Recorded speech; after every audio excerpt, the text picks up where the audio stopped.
Pengkhianatan cinta Ratu Majapahit yang mengubur cinta suci Minakjinggo hingga membuatnya terbunuh. Alkisah Ratu Suhita yang bergelar Ratu Dyah Ayu Kencana Wungu dari Majapahit resah dengan serangan Kebo Mercuet. Kebo Mercuet digambarkan sebagai manusia yang memiliki kepala kerbau. Ia sakti dan tak terkalahkan. Majapahit berusaha mengerahkan segala kekuatan militernya, tetapi belum juga berhasil mengalahkan Kebo Mercuet. Ratu Suhita kemudian menggelar sayembara untuk membunuh Kebo Mercuet. Hadiah dari sayembara itu adalah menikah dengan Ratu Suhita dan menjadi Raja Majapahit. Sayembara ini didengar oleh Adipati Blambangan, yakni Bre Wirabumi atau biasa dikenal Jaka Umbaran, yang kelak memiliki gelar Minakjinggo. Jaka Umbaran pun siap mengikuti sayembara tersebut, lantaran sejak dulu ia menaruh hasrat kepada sang ratu yang memiliki paras cantik nan jelita. Meski begitu, Jaka Umbaran sempat ragu berhadapan dengan Kebo Mercuet, lantaran banyak ksatria yang mengikuti sayembara dapat dikalahkan dengan mudah. Meratapi para ksatria yang dengan mudah dikalahkan oleh Kebo Mercuet, Jaka Umbaran mulai bersiasat serta menimbang. Ia pun ingat petuah dari kakeknya bahwa tidak ada yang mampu mengalahkannya selama ia bersama pusaka Gada Wesi Kuning. Petuah itulah yang terus diyakini Jaka Umbaran menuju kediaman Kebo Mercuet, kemudian menantangnya duel dalam sayembara. Pertempuran pun terjadi dengan dahsyat, seolah tak ada yang mengira bahwa pertarungan bakal berlangsung lebih lama dari biasanya. Kebo Mercuet mulai kelabakan menghadapi seorang petarung yang sama kuatnya, hingga pada puncak tetes darah mengalir. Akhirnya Jaka Umbaran memenangkan pertarungan tersebut. Ia pun disambut dengan gembira oleh para penduduk Blambangan, sampai ia digelari Minakjinggo yang gagah perkasa. Namun sial baginya, pertempuran dengan Kebo Mercuet membuat fisiknya tak lagi seperti dulu. Parasnya jadi tak tertata, serta badannya seperti lelaki tua yang membungkuk. Meski begitu, Minakjinggo yakin bahwa fisik tidak menjadi ukuran. Cintanya pasti diterima oleh sang ratu. Bukankah cinta adalah pertempuran dan fisik hanyalah sebatas pengecualian? Saya yakin Dyah Ayu akan menerima kemenanganku, ujar Minakjinggo. Usai pertempuran, Minakjinggo kembali menuju keraton Majapahit. Dalam perjalanan, bayang-bayang Dyah Ayu memenuhi alam khayalnya. Selain bakal menerima persembahan menjadi Adipati Blambangan, ia bakal menjadi suami dari Ratu Majapahit yang sangat ia damba. Begitulah harapan seorang pendamba, seakan khayalan dan kenyataan sama hasilnya.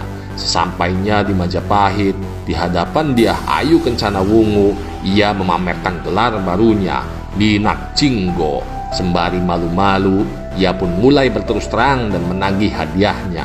Siapa yang sangka, kenyataan memang tak sesuai dengan khayalannya. Dyah Ayu menjadi kecewa dengan hasil kemenangannya, bukan karena kurang perkasa, lain hal ialah karena penampilan. Baginya, Jaka Umbaran atau yang kini dikenal dengan Minakjinggo tak lagi setampan dulu. Maka Dyah Ayu hanya mempersembahkan padanya Adipati Blambangan dan pengecualian suami. Mendengar hal itu, Minakjinggo pulang dengan penyesalan yang mendalam. Akan tetapi, ia tak akan menyerah begitu saja. Ia akan terus berjuang demi mendapatkan cintanya, karena baginya cinta adalah pertempuran. Bukankah cinta adalah pertempuran? Saya tak akan menyerah semudah ini. Saya akan kembali, sebab cinta adalah pertempuran, tegas Minakjinggo. Hari demi hari berlalu, tiba waktunya api yang membara di dada semakin berkobar dan terus menjalari sel-sel di tubuhnya hingga memuncak di kepalanya. Pengkhianatan mesti mendapat balasan, sekalipun ia seorang ratu. Minakjinggo menyiapkan pasukan perang. Perjalanan yang panjang pun ditempuh. Bersama ratusan prajuritnya, ia siap memberontak Ratu dan Majapahit. Kabar pemberontakan Minakjinggo pun sampai ke telinga Ratu Dyah Ayu Kencana Wungu. sang ratu dibuat cemas. Dengan gegas, Dyah Ayu menuju istana memanggil Gajah Manguri yang diperintahkan untuk terus waspada, mengantisipasi serangan dari Minakjinggo dan pasukannya. Ternyata, ancaman Minakjinggo bukan hanya gertak sambal. Ia mulai melakukan penyerangan kepada Majapahit, dimulai dari perbatasan Tapal Kuda Timur. Namun, pasukan Majapahit bisa mengatasinya. Minakjinggo pun meninggalkan gulungan surat. Gulungan surat itu pun dibawa dan disampaikan kepada Dyah Ayu. Dyah Ayu tampak bergidik menerimanya. Timbul dugaan-dugaan yang membuat perasaannya mulai kembali tak nyaman. Setelah mendengar langsung isi gulungan yang dibacakan, Ratu Dyah Ayu Kencanawungu kembali mengadakan sayembara, persis sekali dengan sayembara yang diadakan sebelumnya. Hadiah serta imbalannya juga sama. Sementara di lain tempat, Minakjinggo kembali berkhayal di Kedaton Blambangan. Cinta adalah pertempuran, Dyah Ayu. Saya telah mempersembahkannya. Tidakkah engkau dapat menerimanya? Begitulah Minakjinggo meratap. Sampai malam tiba dan berlalu bersama angan-angan. Lalu pagi datang kembali mencipta khayalan. Tak ada balasan surat dari Dyah Ayu. Malah yang datang para petarung menantangnya berduel hidup atau mati. Sejumlah petarung yang datang di kediaman Minakjinggo berhasil dengan mudah dikalahkan. Bukan hanya babak belur, ada yang habis dan mati. Semua petarung yang datang bukanlah tandingannya. Ia seorang perkasa dengan pusaka gada wesi kuningnya. Minakjinggo semakin terbawa ke alam khayalannya. Tidak ia tahu bahwa Ratu Dyah Ayu Kencanawungu berniat meniadakannya. Bukan hanya dalam hatinya, melebihi di dunia yang fana. Sayembara yang terus berlangsung berhari-hari itu tak jua menemukan hasil yang lega bagi Dyah Ayu. Semua petarung yang mengikuti sayembara dihabisi dengan mudahnya oleh Minakjinggo. Sampai suatu waktu, seorang lelaki dalam istana menghadap kepada Dyah Ayu dan memohon izin untuk mengikuti sayembara tersebut. Dyah Ayu mengizinkan dan melepasnya pergi ke Blambangan menuju Minakjinggo.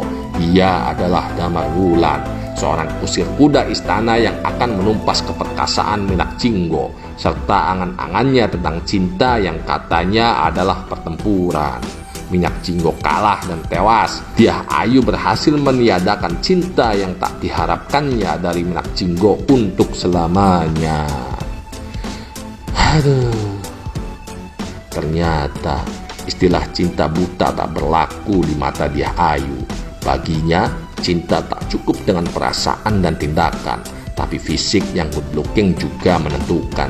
Begitulah perempuan, Bray, seperti bunga mawar, tampak indah dan menarik, tapi di balik itu ada duri yang bisa membuat luka. Aduh, repot, Bray, repot. Bagi para jomblo, tetap pesimis, jangan optimis.